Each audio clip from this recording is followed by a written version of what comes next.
Today, we're diving into something every medical coder must know: HIPAA, specifically what it means for us coders, how to protect patient privacy, and the compliance pitfalls that can get you and your employer in a lot of trouble. HIPAA is not just for clinical staff, it is our responsibility too. So let's break it down. By the way, if you're new here, hey, I'm Victoria. I'm a medical coder, auditor, educator, and content creator. And on my channel, I provide tips, tricks, and tutorials to help you be successful in a medical coding career. Today, we're talking about HIPAA. HIPAA stands for the Health Insurance Portability and Accountability Act. So it's two A's, not two P's, and it was passed in 1996. The main goals of HIPAA are to protect patient privacy, to secure medical records and health information, and to give patients more control over their health data and who gets access to it. HIPAA applies to providers, payers, clearinghouses, and business associates. And that includes, of course, us as medical coders. So the one thing to mention about HIPAA is HIPAA does not mean that you can't ask someone about their personal health information. It doesn't mean that you can't ask for access to someone's medical records. That's not what HIPAA is. What HIPAA does is it protects your health information from getting distributed without your consent. That does not mean people can't ask you, because that's how they would, in fact, gain that consent, by asking you, can I have access to this information? So if someone says, hey, we are not going to let you into our club unless you can prove that medically you don't have flesh-eating disease, there's no law saying that they can't ask you for that information. HIPAA protects them from gaining access to it without your consent. When someone goes into your record and starts viewing it when they don't need to have access to it, or they haven't been granted access and you haven't given them access, that's when it starts to become a HIPAA violation. HIPAA's biggest focus is PHI, protected health information, and that includes anything that can identify a patient. So their name, but their date of birth, their address. It includes medical record numbers. It includes some of their insurance information, anything that could be used to identify who that patient is. And as coders, we see personal health information every single day. So we have to handle it very, very carefully. So the three main rules of HIPAA that we have to deal with are the privacy rule. So you can only access private health information if you have some job-related reason to need access to that. Also, the security rule. So you have to protect personal health information with passwords, with encryption, with making sure that you're signed into a secure network. And then also the minimum necessary standard.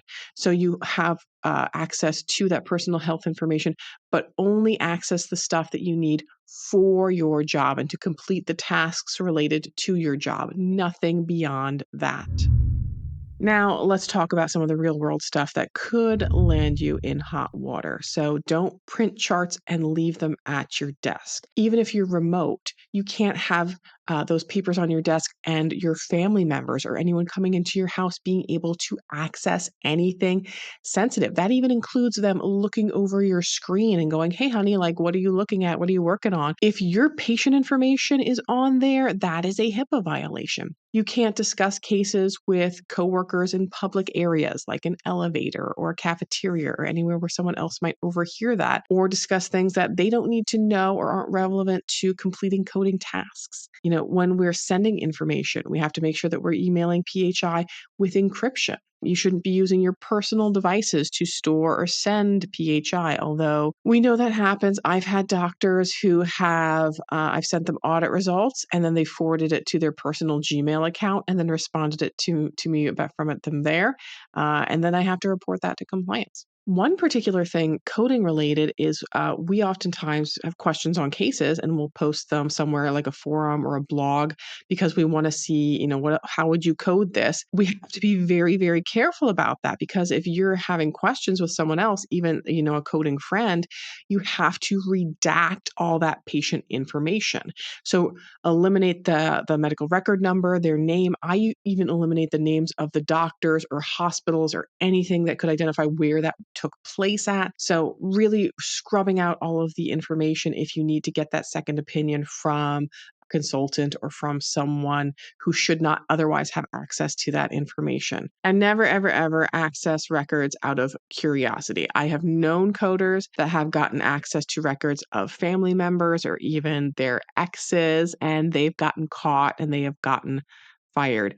Actually, I think I once even had a coder who had some kind of issue going on with an ex-spouse, and they were going around asking other people if they would access the information because they knew they would get in trouble. They knew they would get caught if they did it themselves. Stuff like that is HIPAA violations, and that can lead to fines, it can lead to job loss, and it could even lead to legal action. Actually, let's go back to talking a little bit about that kind of sharing of cases. Remember that part of HIPAA is that it needs to have identifying information. We can't share things that we would be able to identify who that patient is, like a name or a date of birth or something like that. But sometimes we need cases for things like presentations, or we're getting a second opinion from someone else in coding, and we can redact that information, meaning we remove the medical record, patient name, anything that sometimes even the date of service, age, anything that might be able to identify that patient. And some people will scream online saying, oh, you can't post that. But if there's no identifying information in which you could tell, yeah, this case was attached to this patient, then it's really not a HIPAA violation. Now, there are a lot of HIPAA police online, and a big key is if they're spelling HIPAA with two P's and saying I'm an expert, not two A's, which HIPAA has, it's usually an indicator that they might not know necessarily what they're talking. People get very easily confused about HIPAA and what is and isn't a violation. I once had an employer, it was actually my director. They wanted me to tell one of my employees that they needed to report that they had a HIPAA violation. And I personally did not believe that any violation was made. What actually happened was this particular employee was in the wrong patient's chart and entered in someone else's bill. Now, with that information, it didn't give them that other patient's name or date of birth. They basically just accidentally billed the wrong diagnosis codes and procedure codes to someone else and then caught it and deleted it out. So there was no identifying information. It didn't tell anyone that this was this patient's claim. It didn't say, this was someone else's date of birth. It had no identifying information. It was just an accidental bill on someone else's account. So what may have happened is maybe like worst case scenario, they would have opened up their mail and gotten this bill, and that they knew that maybe a doctor somewhere might have performed these procedures with these diagnoses to someone somewhere. There was no identifying information. Was it a mistake and was it corrected? Yes, but I don't really feel that it was a HIPAA violation because there was no identifying information. Sometimes you'll see clinical people like doctors and nurses, and they'll go, oh yeah, I saw this case one of this patient and they had blah, blah, blah, blah, blah. And they'll share kind of that story about it. And in the comments, you'll see the HIPAA police will come in and they'll be like, you can't share that. That's HIPAA violation. You're sharing patient information. But again, it's a HIPAA violation if there's identifying information. Anything in the story that could identify who that patient was, name, date of birth, maybe even a location if it's a small town, like anything that they could have determined who that person was or a good idea of who that person was, that's when it becomes potentially a HIPAA violation. But if someone's just sharing a story going, oh yeah, I had this patient once and they had the flu and this happened and we treated them with this and then this family member was crazy and blah, blah, blah. Unless there's identifying information, it's not really a HIPAA violation. Now, having said that, keep in mind that any medical records that you have access to, whether you're redacting them or not, those records are owned by the physician or the provider or the clinician that created that record. So technically speaking, you can't just take their notes and use them for various coding projects, especially ones that you're going to be selling, because you don't have essentially the rights to them. They don't belong to you. Although I do feel that a lot of people in the industry do this, and it's just kind of this thing that we don't talk about. So how do you help keep yourself and your organization compliant? So when you are at your computer, lock your screen when you step away. Even if you're in a locked private area, you never know when someone else could come in, a janitor, a cleaning person. And you want to make sure that there's no information on your monitor. There's no information spread out that they could see that they don't have those rights to. Shred documents. If you print anything on that has personal health information, where I worked previously in 2 different jobs, we would have locked briefcases. So if we needed to transport paperwork, so maybe we were meeting with a provider and discussing audit results, and we wanted to have the papers there to show them while we were meeting in person, we would have them in a key locked briefcase so we could safely transport them.